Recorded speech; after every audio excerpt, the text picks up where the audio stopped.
അസ്സലാമു അലൈക്കും വറഹ്മത്തുള്ളാഹി വബറകാതുഹു. പരിശുദ്ധമായ ശഅബാൻ മാസത്തിന്റെ ഒന്നാമത്തെ ദിവസമാണിന്ന്.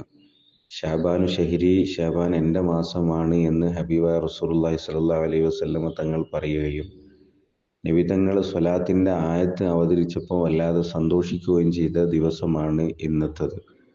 നമുക്ക് ഈ മാസം സ്വലാത്തിനെ കൊണ്ട് ധന്യമാക്കണം.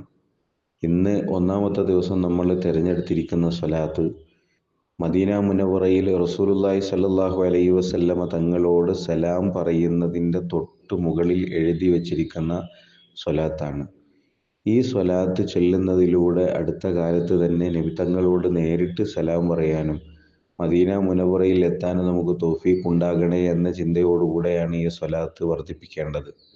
ലാ ഇലാഹ ഇല്ലല്ലാഹുൽ മലിക്കുൽ ഹഖുൽ മുബീൻ മുഹമ്മദുർ റസൂലുള്ളാഹി സാദിഖുൽ വഅദിൽ അമീൻ എന്ന സ്വലാത്താണ് അല്ലെങ്കിൽ ദിക്റാണ് ഇന്ന് നമ്മൾ ചൊല്ലേണ്ടത്. പരമാവധി വർദ്ധിപ്പിക്കുക, അത്രയും നമ്മൾ അള്ളാഹുവിൻ്റെ മുത്തുനബിയോട് അടുക്കുമെന്നുള്ളതിൽ സംശയമില്ല. അള്ളാഹു സുബ്ഹാനഹു വ തആല നമ്മിൽ നിന്ന് സ്വീകരിക്കുമാറാവട്ടെ. അസ്സലാമു അലൈക്കും വറഹ്മത്തുള്ളാഹി വബറകാതുഹു.